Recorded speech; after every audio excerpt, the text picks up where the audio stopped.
وروسته به یو دوه خبرې نورې ذکر کو، ذاتي بیان بس کوو. حاکم شخص ته لکه څنګه چې رشوت حرام و ناروا دی، د تحفو اخیستل هم ورته ناروا دي. رسول الله صلی الله علیه وسلم فرمایي هدایا العمال غلول، هغه کسان چې په وظیفو باندې ګمارل شوي دي د دوی دپاره د تحفو اخیستل دا خیانت دی. همدا ډول د خلکو میلمستیاګانو ته تګ دا هم په رشوت کې راځي، دا حرام او ناروا دي. والی صاحب، قاضي صاحب، ولسوال صاحب،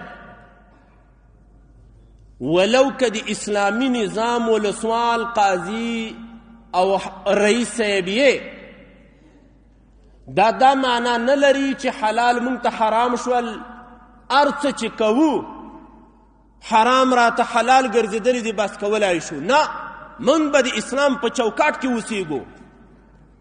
میلمستیاګانې د خلکو به نه خورې، د خلکو تحفې به نه قبلوې. نبی کریم صلی الله علیه وسلم یو صحابي لیږلی و، د بنو سلیم په نوم باندې غالبا یوه قبیله وه، د هغې نه مالونه راټولول، د زکات مالونه.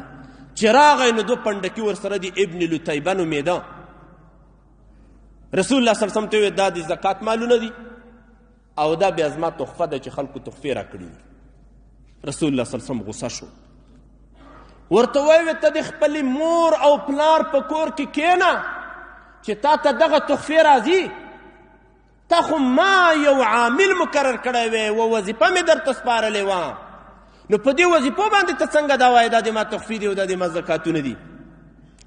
او بیا پورته شو منبر ته او تقریر شروع کو. په دې تقریر کې دا ووی زه کله کله یو کس مقرر کم، هغه بیا راځي وایي دا د زکات مال دی او دا زما تحایف دي.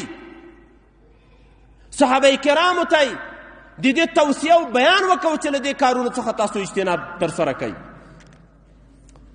د رسول الله صلی الله علیه وسلم احادیث مبارکه زموږ دپاره د لارې مشالونه دي.